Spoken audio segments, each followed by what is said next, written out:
Welcome to Stars X. In the late 90s, amidst the era of boy bands and pop sensations, one group stood out with their funky beats and unforgettable lyrics. LFO, short for Light Funky Ones, took the world by storm with their chart-topping hits and unique blend of pop and hip-hop. But behind the fame and catchy hooks lay a story of struggle, tragedy, and perseverance. This is the story of LFO.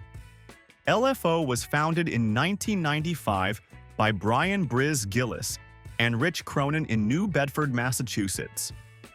Inspired by the success of groups like the Backstreet Boys and NSYNC, they envisioned a project that combined smooth vocals with rap-infused lyrics. Soon, they recruited Brad Fischetti, forming the trio that would soon make waves in the music industry. What's up? I'm Brad. I'm Devin. And I'm Rich. And we're LFO. You know, I mean, is Boyz II Men a boy band? No, they're not a boy band. Is Jodeci a boy band? Nope.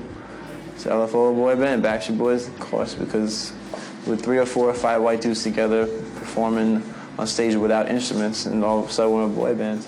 I come from R&B. I'm the one that dances. The other guys really don't dance. But they bring their own thing. You know, Rich is pure hip-hop, you know. He's, for a white dude, I mean, it comes down to white, and it comes down to that issue. He's a great rapper. He can rap, you know. And writing songs, he can write songs. Incredible.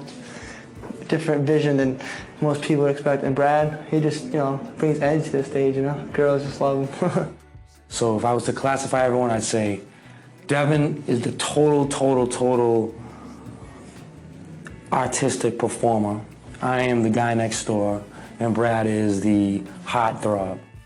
The group's big break came in 1999 when they signed with Lou Pearlman's Transcontinental Records.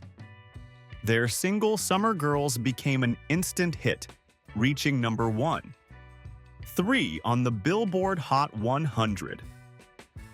The song, filled with quirky pop culture references, became the anthem of a generation. My friends and I, for some reason, he went on tour with the Backstreet Boys, right, who were nothing. Right. And he was always talking about, you know, we got to get with this guy, Lou Pearlman. The Backstreet Boys blew up, and then NSYNC blew up. And then, you know, we started to blow up. Not as big as them, but we blew up. Yeah, so we all knew it. You never got paid? I didn't get paid anywhere near what I should have. Really? No. When I wrote all those songs for LFO. Right. I wrote like Summer Girls and all of them. Right, so that's your publishing and all that. Yeah. So when that song blew up, I thought, well, wow, I'm gonna get a publishing deal now. The success of Summer Girls propelled their debut album, LFO, which included other hits like Girl on TV and I Don't Want to Kiss You Goodnight. The band was on top of the world, performing sold-out shows and touring alongside Britney Spears and NSYNC. However, just as they were reaching stardom, founding member Brian Briz Gillis left the group in 1999, citing creative differences and frustrations with the music industry.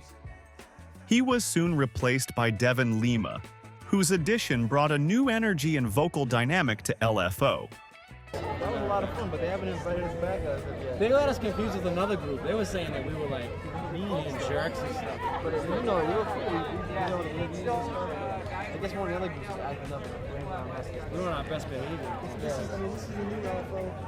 If you invite us, do it up. In 2001, LFO released their second album, Life is Good, featuring the single Every Other Time. Though it received praise from fans, it failed to replicate the massive success of their debut.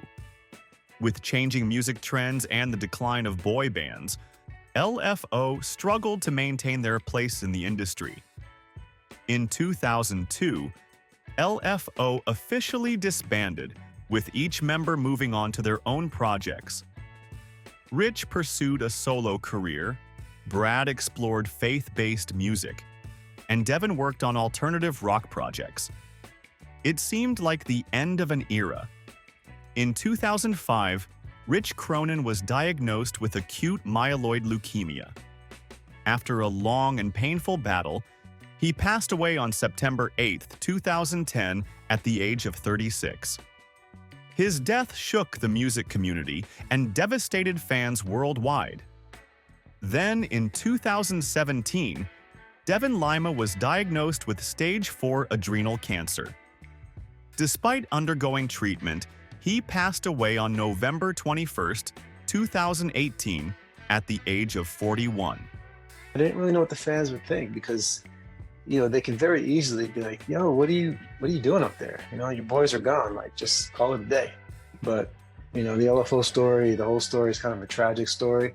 And at some point in our lives, when we're dealing with adversity, we have to choose the light or the darkness. And so I was dark for a while, but, I found the light, and I try to be a light in the darkness and try to honor Rich and honor Devin, nurture the legacy, and bring the fans back to a simpler time. And so I think a lot of us are not really vulnerable enough to admit when we need help, especially in men. We're so focused on our physical health.